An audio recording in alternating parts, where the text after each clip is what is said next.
Today, we're diving headfirst into a really fascinating topic. We are going straight to the core of how we define, measure, and ultimately leverage human intelligence in our modern world.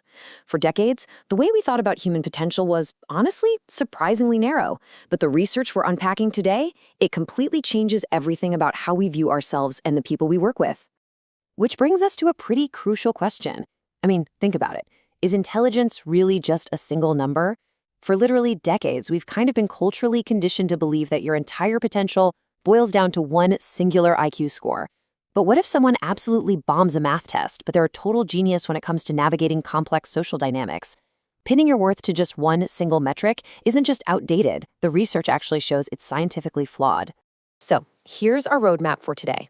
First, we'll look beyond the IQ test. Second, we'll dive into Gardner's multiple intelligences.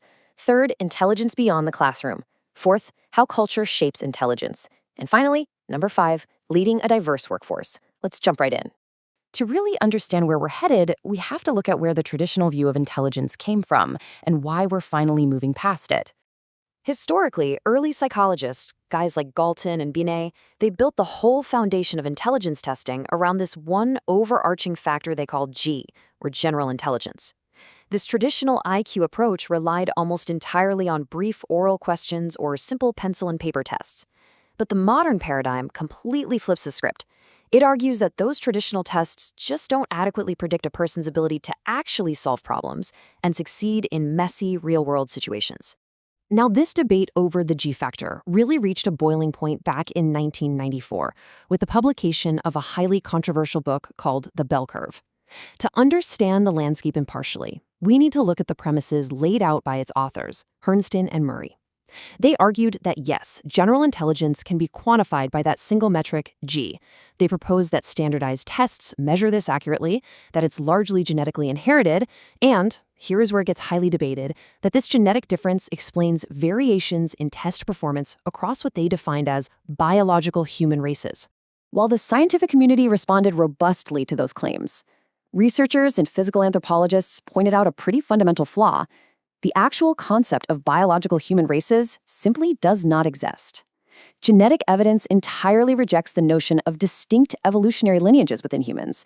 Instead, the overwhelming scientific consensus is that humans share the vast majority of our genetics, and any physical differences are primarily just due to geography and local adaptations over time. Simply put, categorizing innate intelligence by race is scientifically inaccurate.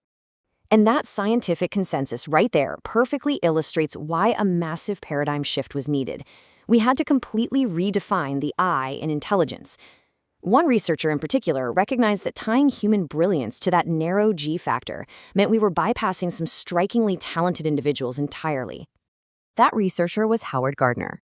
Back in 1983, he published a groundbreaking book called Frames of Mind, and it completely revolutionized cognitive science. Gardner essentially argued that we don't just have one mind, we have many.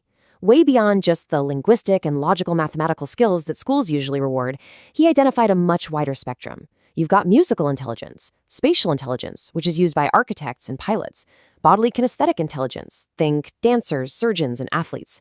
He also introduced interpersonal intelligence, which is understanding others, and intrapersonal intelligence, which is understanding yourself. Later on, he even added naturalist intelligence for folks who excel at recognizing patterns in nature, and existential intelligence, the capacity to tackle those huge, profound questions about human existence. It's literally a complete reframing of what it means to be smart. But Gardner wasn't the only one expanding our minds here. Let's take a look at the specific smarts required for everyday, practical success. Robert Sternberg proposed something called the triarchic theory, focusing on what he termed successful intelligence. This is all about how you adapt to your environment, how you shape that environment, or how you select a new one altogether. And the real game changer here is his concept of tacit knowledge. Basically, this is practical intelligence. It's the unspoken common sense, that how-to knowledge that is rarely explicitly taught, but it is absolutely vital for achieving your goals in the real world. Think of it as workplace street smarts. Then, we have Daniel Goleman's absolutely explosive concept of emotional intelligence, or EI. Research shows that EI is essentially the make-or-break factor for leadership. Goleman breaks this down into 5 steps. First is self-awareness, just recognizing your own emotions. Second, self-regulation, actually handling and controlling those emotions.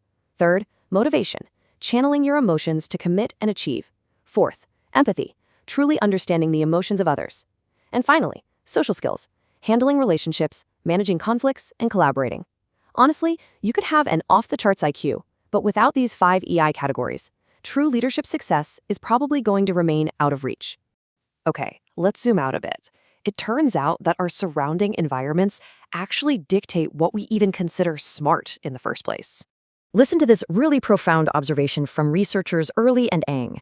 Cultural intelligence refers to a person's capability to adapt effectively to new cultural contexts. Think about that. Because socialization practices differ so much globally, what is considered highly intelligent in one culture might be seen as totally lacking in another. In our highly globalized world, the ultimate intelligence is actually your flexibility to adapt. Which brings us to a huge realization. True adaptation, real cultural intelligence, means abandoning those categorical boxes entirely. When we try to split individuals into rigid boxes based on race or origin, we aren't just being biologically misleading. We're being entirely ineffective.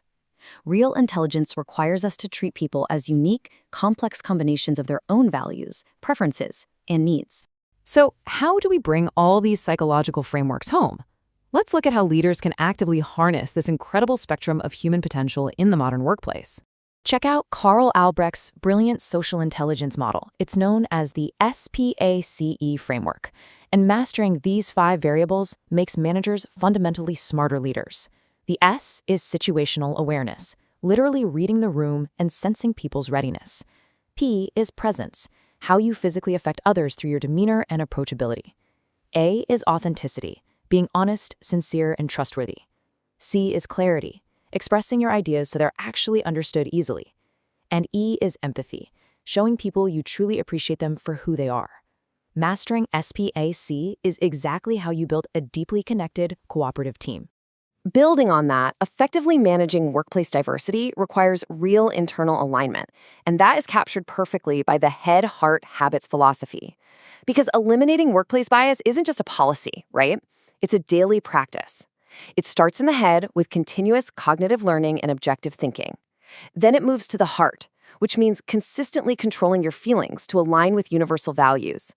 And finally, it translates into habits, making sure your day-to-day behaviors actually match up with those objective feelings and principles. This whole idea of internal alignment is perfectly anchored by a profound quote from Mahatma Gandhi. Happiness is when what you think, what you say, and what you do are in harmony. In the context of our explainer today, that personal harmony is the literal foundation of organizational success. When your head, heart, and habits are all aligned toward respecting diverse intelligences, you create an environment where everyone can thrive. So, I want to leave you with this final provocative thought. We've seen today that intelligence is definitely not just a test score. It is an incredible, varied spectrum of human capacity. We've seen that empathy, social skills, and cultural adaptation are the real drivers of success.